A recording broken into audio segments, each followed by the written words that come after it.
Greetings, friends of the universe. Today we are going to discuss the spiritual effects of cannabis using the information excerpted from the illuminating book by Stephen Gray, Cannabis and Spirituality, an explorer's guide to an ancient plant spirit ally. Let's start.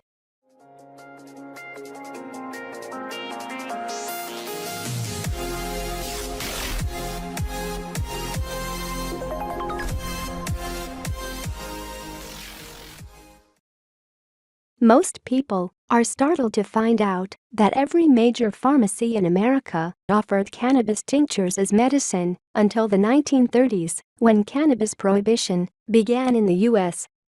Cannabis has been used for over 1,000 years by most of the world's great cultures as a medicine. Most people in the West are unaware that many ancient cultures also recognized the value of cannabis in every ancient spiritual practices. Like any powerful medicinal plant, the energies of the plant must be used in a way that harnesses its basic properties to promote health and healing. When used correctly, it can have a profound, enlightening effect. For this reason, cults within Tibetan Buddhism, Hinduism, Taoism, Sufism, and a variety of other religious groups have used cannabis for spiritual practices. Cannabis can be tricky to work with spirituality. For many, even most of us, there's a learning curve in finding out how to most skillfully benefit from the cannabis plant as a spiritual ally. A number of factors can influence the short and long-term spiritual effects of cannabis. Dosage, strain, frequency of use, attitude toward the plant, one's state of mind and body at the time of the encounter, the specific setting, and, maybe most important, the ability to quiet the discursive mind and allow periods of inner stillness, as in marijuana meditation. A teaching from wisdom traditions may help establish the ground rules for how to work with cannabis for spiritual awakening, how to best work with our thoughts and intentions in formal practices and throughout the daily walk.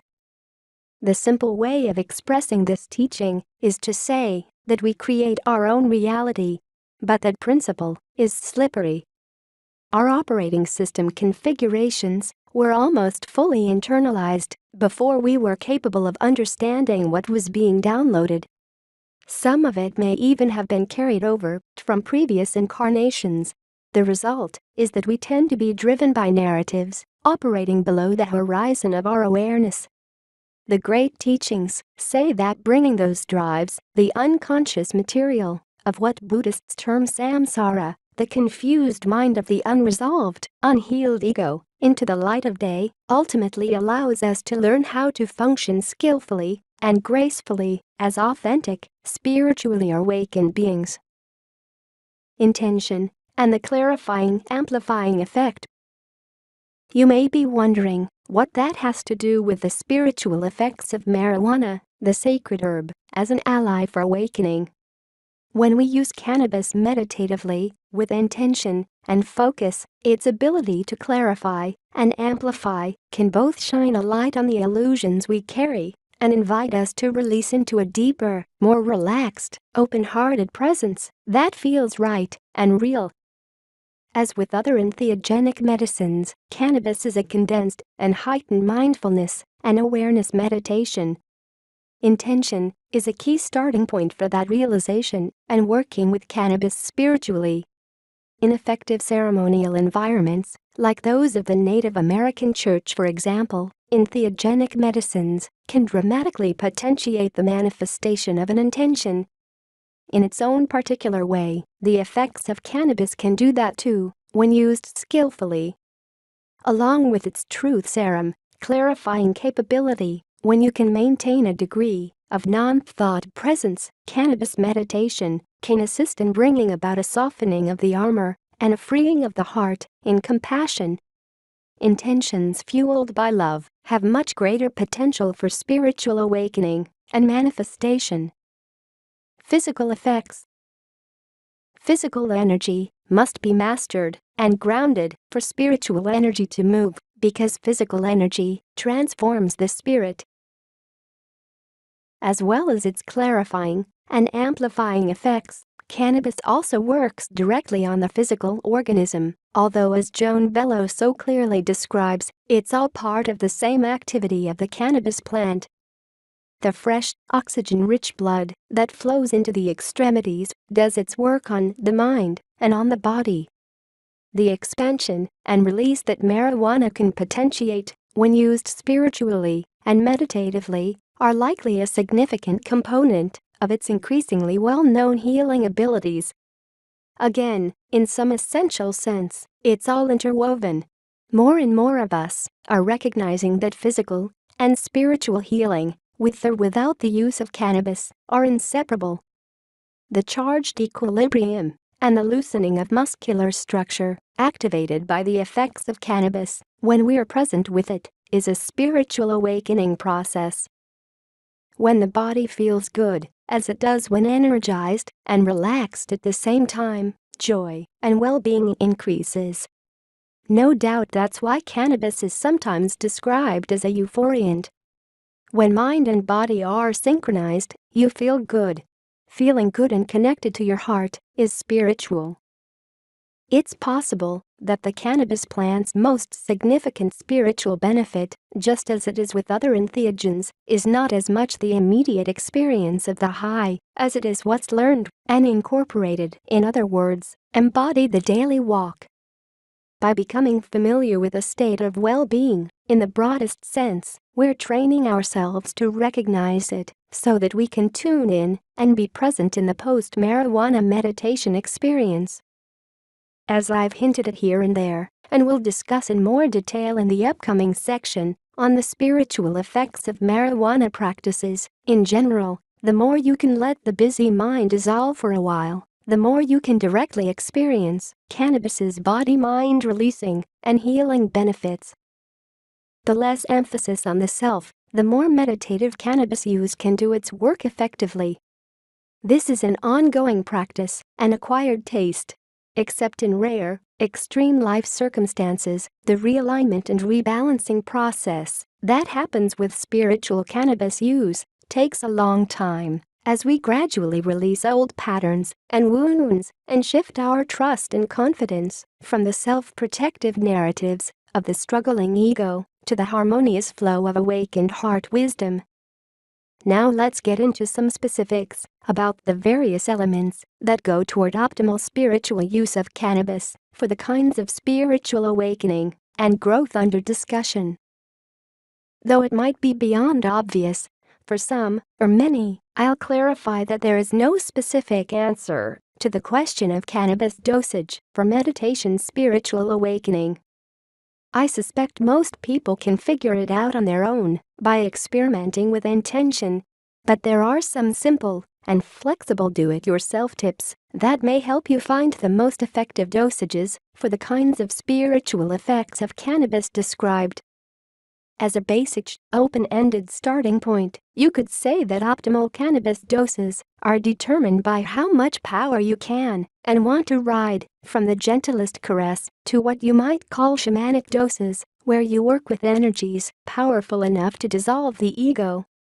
And yes, in case that statement takes you aback, in some conditions, the spiritual effects of cannabis are capable of dissolving ego into deep spiritual presence. The spiritual effects of gentle cannabis doses probably take care of themselves without further elaboration. If you want to go deeper into a cannabis meditation, one effective way is to work with that edge, similar in some ways to working with that place between comfort and pain that hatha yoga practitioners meet at the edge of an extension in an asana. If you experience dizziness, nausea, more or less sudden and unexpected exhaustion, or anything else distressingly or distractingly physical, if your thoughts compulsively take up all the space and you can't seem to rest without thinking, even for a moment, if you fall into negative or paranoid ideation, those are all indications that you may be beyond the optimal dose for manageable spiritual effects of cannabis, or at least that you're not at that moment working effectively with the energy of the medicine. I want to be very clear that if you experience any of those symptoms, it isn't necessarily an overdose in relation to your current state of spiritual readiness. In other words, such symptoms are often, even usually, workable with the kinds of marijuana meditation techniques and tips. Different intentions also suggest different dosages and strains, but we'll leave the issue of strains until later. For example, a lighter dose of weed may be more effective for certain kinds of creative work. Legendary musician Neil Young, who said he wrote many of those wonderful songs under the influence of cannabis meditatively, said in reference to a particularly strong strain he was using at the time, "If you smoked a little, you wrote a song. If you smoked too much, then you were toast." On the other hand, if your intention is to explore deeper spaces in a more meditative way with cannabis, and you don't need to call on the thinking parts of the brain much, the limitations of some kinds of brain function may be less of an issue, and the dosage can be stronger. In those regions, it's more about feel and opening into spiritual presence in non-thought awareness. A simple, general, flexible equation applies in this context. There's an inverse relationship between marijuana dosage and activity. The stronger the dose, the less you may want to be doing, and vice versa. Such is the spiritual nature of cannabis. Again, on this issue of handling degrees of potency, one way to explore cannabis' spiritual effects more deeply is to find your sweet spot with a dosage strong enough to do some releasing and clarifying work, but not so strong that you can't stay relaxed and mostly free from the control of the compulsive busy mind. Here's the short and simple version for those unfamiliar with the subject as it relates to marijuana's spiritual effects. The cannabis strain can make a significant difference for the kinds of meditative use under discussion. Different strains of cannabis have distinctly different spiritual energy styles, ranging along continua from intense to mellow, harsh to smooth, foggy to sharp, and from heavy and dizzy to light and clear. Some come on hard and depart almost suddenly after a short time. Some have what Steve Dyer likes to call legs, lasting for hours. Some promote creative ideation and clear, insightful thinking. Some lean toward inviting the seeker into non-thought presence and deep relaxation. Some invoke combinations of the above effects of cannabis. Some invite meditation more deeply. There's also that intangible energetic imprint, maybe you could call it the spirit of the cannabis plant, that according to folks, has much to do with the state of mind and intentions of the grower. Whatever the reason, you will prefer and resonate with some weed strains far more than others. In general, the conventional understanding among users and deliverers is that the effects of an indica-dominant strains lean toward a body stone and can be soporific, tending to induce drowsiness or sleep. Sativa strains are said to be more up and perhaps more airy and clear, more energizing, more stimulating of creative thinking and inspiration.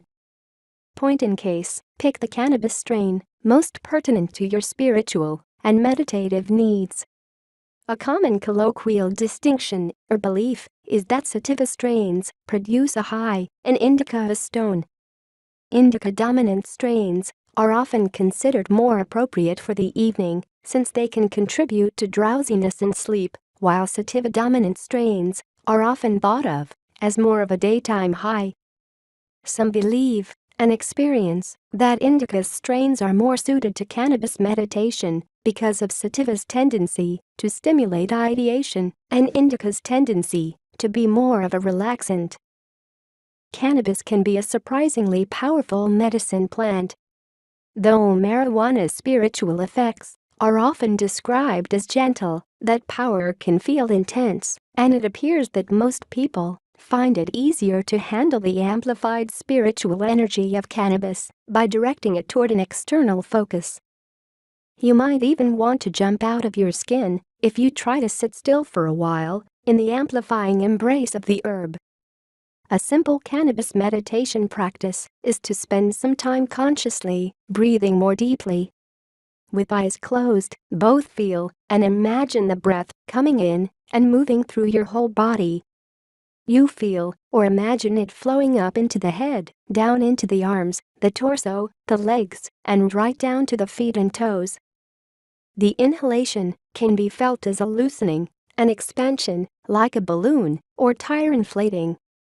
The exhalation can be experienced as a slow deflation, keeping your attention on it right to the end before inviting the next inhalation. There's both a symbolic and a tangible aspect to going out completely with the breath and dissolving into space. This kind of spiritual breath meditation with cannabis can unlock healing, deep insights, creativity, and more. This kind of meditation and concentration practice has at least a dual benefit. It can help cut through the tendency to get caught in the busy mind that happens when trying to use cannabis spiritually. Giving some extra attention to the breath also helps increase the flow of freshly oxygenated blood and potentiates the accompanying relaxation of the musculature that can be generated by the physical and spiritual effects of cannabis. Thank you for watching. Please subscribe and click the notification button to get notified for our future videos.